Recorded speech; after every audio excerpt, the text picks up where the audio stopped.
إن الحمد لله نحمده ونستعينه ونستغفره ونتوب إليه ونعوذ بالله من شرور أنفسنا وسيئات أعمالنا من يهده الله فلا مضل له ومن يضلل فلا هادي له وأشهد أن لا إله إلا الله وحده لا شريك له وأشهد أن محمدا عبده ورسوله صلى الله عليه وآله وصحبه وسلم تسليما كثيرا أما بعد. Notre dernière assise pour ce mois de Ramadan cette année,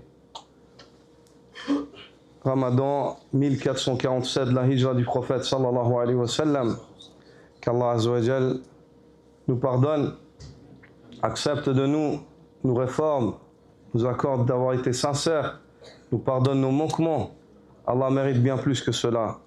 Allah Azza wa Jal est bon et généreux. Qu'il y a eu de khayr, qui a émané de nous, ça vient d'Allah Azza wa Jal. Et ce qu'il y avait comme manquement et faiblesse, ça provient de nos propres êtres, nos personnes faibles.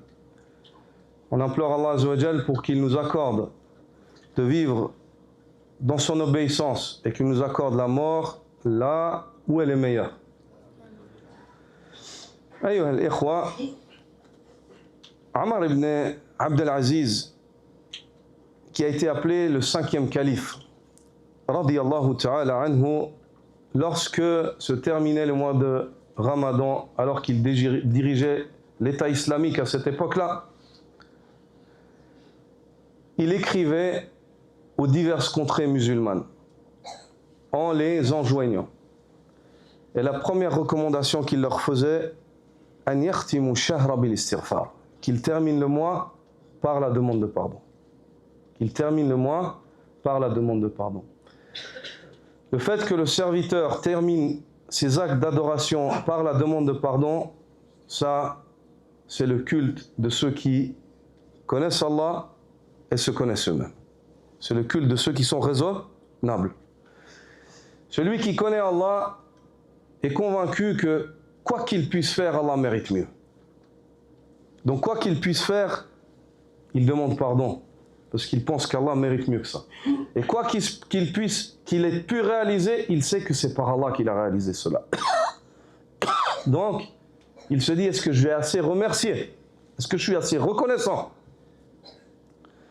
Et celui qui se connaît lui-même, il sait, comme l'a dit cet homme parmi les premiers musulmans, comment est-ce que je peux m'en remettre à mes œuvres? Quand mes bonnes actions, quand mes mauvaises actions, il n'y a pas de bonne action dedans. Mes mauvaises actions, il n'y a pas de bonne action. Et mes bonnes actions, il y a des mauvaises actions dedans. Comment est-ce que je peux m'en remettre à moi, me reposer sur moi? Mes mauvaises actions, il n'y a rien de bien dedans. Mes bonnes actions, des fois, il y a du mal dedans, même dans le bien que je fais. Quant à toi, Allah, tu es parfait. On revient à Allah, par la demande de pardon. Et c'est la sunna du prophète sallallahu alayhi wa sallam, le meilleur, safwatul ibad, sallallahu alayhi wa sallam, le meilleur adorateur. Chaque fois, il terminait ses actes d'adoration par la demande de pardon. Il terminait sa prière par quoi? Il disait 3 fois astaghfirullah, astaghfirullah, astaghfirullah. Le prophète sallallahu alayhi wa sallam. Pourtant, il n'a pas fait un péché, il a adoré Allah.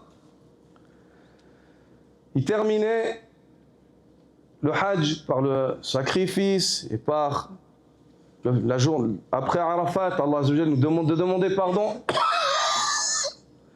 Le mois de Ramadan, par Zakatul Fitr, pour expier.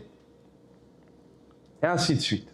Subhanallah, c'est l'éducation sur laquelle nous a laissé le prophète sallallahu alayhi wa sallam. La prière de nuit, il l'a terminée comment? Il priait la nuit jusqu'à ce que ses pieds s'enflent. Il terminait, il faisait l'istighfar le matin, avant contre le temps du Fajr sallallahu alayhi wa sallam. Donc, le fait de terminer les actes d'adoration par une demande de pardon, il y a en cela une éducation. L'homme, il s'éduque. En premier lieu, il se préserve du kibr, de devenir orgueilleux, de se dire, moi j'ai fait, Allah me doit, d'avoir le caractère de Iblis. Et en second lieu, quand il demande pardon, il se rend compte de ses péchés, il continue après l'acte, il dit, subhanallah, j'ai encore besoin de faire des choses, c'est pas fini, ça s'arrête pas là. Ça ne s'arrête pas dans Ramadan. Il faut continuer. Ça, c'est l'éducation. Ça, c'est la tarbiya.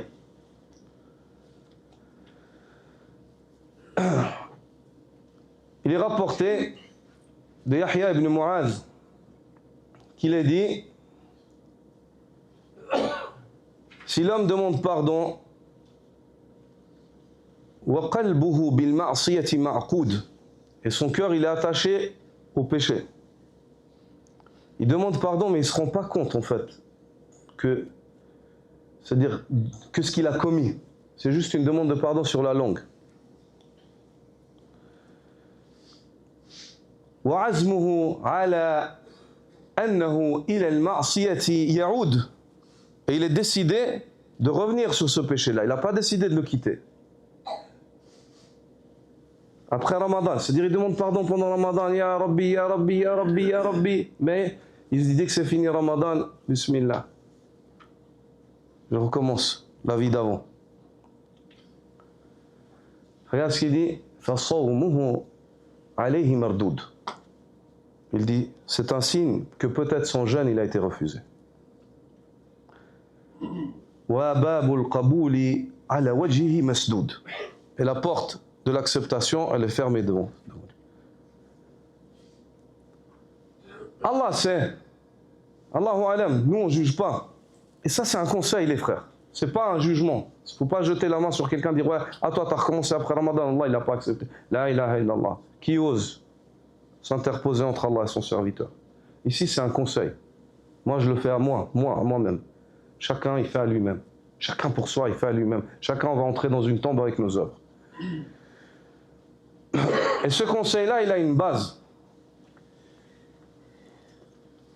Même si Cheikh al-Islam Ibn Taymiyyah rahimahullah dit, la croyance d'Ahl Sunnah wal Jama'a, c'est que celui qui man ittaqa Allah fi amali ay amilahu khalisan wa sawaba, celui qui craint Allah durant l'œuvre, il l'a fait pour Allah, et sur la sunna du prophète sallallahu alayhi wa sallam, amaluhu maqboul, son œuvre elle est acceptée. À la base, toute œuvre qui est faite sur la ilaha illallah Muhammadun Rasulullah, abshir bil khayr, elle est acceptée. Après Yawm al-Qiyamah, toi si tu viens maintenant, tu rajoutes des ténèbres, ça va être le combat entre la lumière que tu as et les ténèbres que tu as amenées. Ça va être le combat sur la balance. Mais Allah Azza wa Jal, il nous enseigne qu'il accepte des pieux. Innama yataqabbalu Allah min al-muttaqin. Allah accepte des pieux. Ça veut dire si tu veux être sûr que Allah il a accepté ton œuvre, quand tu termines ton œuvre, si tu es plus pieux que quand tu es rentré, Inch'Allah, ça veut dire qu'elle est vraiment acceptée et qu'elle te sera très utile Yawm al-Qiyamah. Parce qu'elle est déjà utile dans le dunya. Tu vois déjà, Hadi ajilu bushra al-mu'mini fi dunya. C'est la belle annonçative du croyant dans le dunya. Si par exemple avant le Ramadan, tu faisais pas tes 5 prières, moi je te donne, tu veux une combine directe, concrète, tu faisais pas tes prières avant Ramadan, tes 5 prières. Maintenant, voilà, le mois de Ramadan il sort. Si tu lâches plus tes 5 prières, Inch'Allah, sache que ce Ramadan, il se peut qu'il va te faire entrer dans le Jannah. C'est simple, c'est une mathématique très simple. C'est pas de la magie, hein. Il n'y a pas de secret. C'est du concret.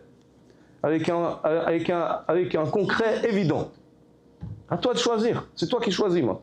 Ta situation, après Allah Azza wa Jal, elle est entre tes mains. Ta situation et la mienne, chacun, il est maître de sa situation après Allah Azza wa Jal. Fa'alu lima yurid.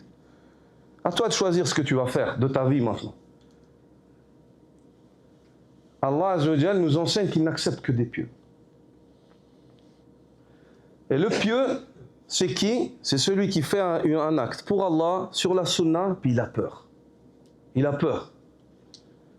Il a peur que ce ne soit pas accepté. Subhanallah. Le prophète sallallahu alayhi wa sallam, la mère des croyants, Aïcha radiyallahu ta'ala anha, elle a lu la parole d'Allah Azza wa Jal dans Surat al-Mu'minun, وَالَّذِينَ يُؤْتُونَ مَا أَتَوْا وَقُلُوبُهُمْ وَجِلَةٌ أَنَّهُمْ إِلَى رَبِّهِمْ رَاجِعُونَ. Ce sont ceux qui font ce qu'ils font comme acte, mais leur cœur il tremble. Ils tremblent à l'idée qu'ils vont revenir vers Allah.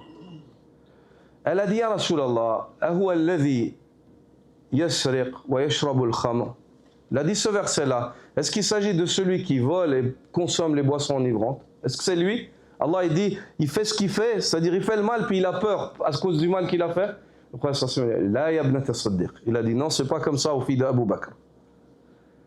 Il a dit ولكن il a dit c'est الرجل الذي صام صلى فصام وتصدق وخاف أن لا يتقبل منه. Il a dit mais c'est celui qui fait la prière, fait le jeûne, il fait la zakat et il a peur qu'Allah n'accepte pas de lui. Regarde, le prophète sallallahu alayhi wa sallam, il a terminé par quoi?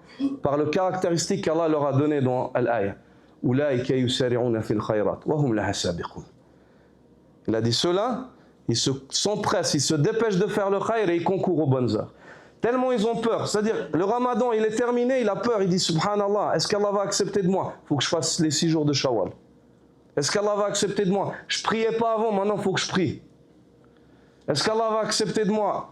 Avant, je négligeais ceci ou cela, maintenant je change. Je lisais pas le Coran, regarde Ramadan, j'ai lu le Coran, maintenant je laisse... Non, maintenant je commence à lire le Coran plus souvent. Ils courent aux bonnes heures. Ça, c'est leur... Le Hassan al-Basri, rahimahullah, disait, parmi les signes que Allah azza wa jal, min alamati qabuli al-hasana al-hasanatu ba'daha. Parmi les signes qu'Allah il a accepté ta bonne action, c'est que ta bonne action elle te pousse à faire une autre bonne action. Certains des salafs ont dit تأتي الحسنة وتقول أختي أختي وتأتي المعصية وتقول أختي أختي. La bonne action elle vient, elle dit ma sœur, elle est où ma sœur? Elle cherche une autre bonne action. La mauvaise action elle vient, elle dit ma sœur, elle est où ma sœur? Elle cherche une mauvaise action pour l'accompagner. C'est ça. Les bonnes actions, elles poussent aux bonnes actions. Les mauvaises actions, elles poussent aux mauvaises. Il faut faire attention. Et le prophète sallallahu alayhi wa sallam, il a enseigné cela. Il a dit alaykum bis-sadq, fa inna as-sadqa yahdi ila al-birr, wa inna al-birra yahdi ila al-jannah. Il a dit accrochez-vous à soyez véridiques, des gens qui ont une langue et un cœur véridique. Parce que le fait d'être véridique, ça pousse à être bienfaisant.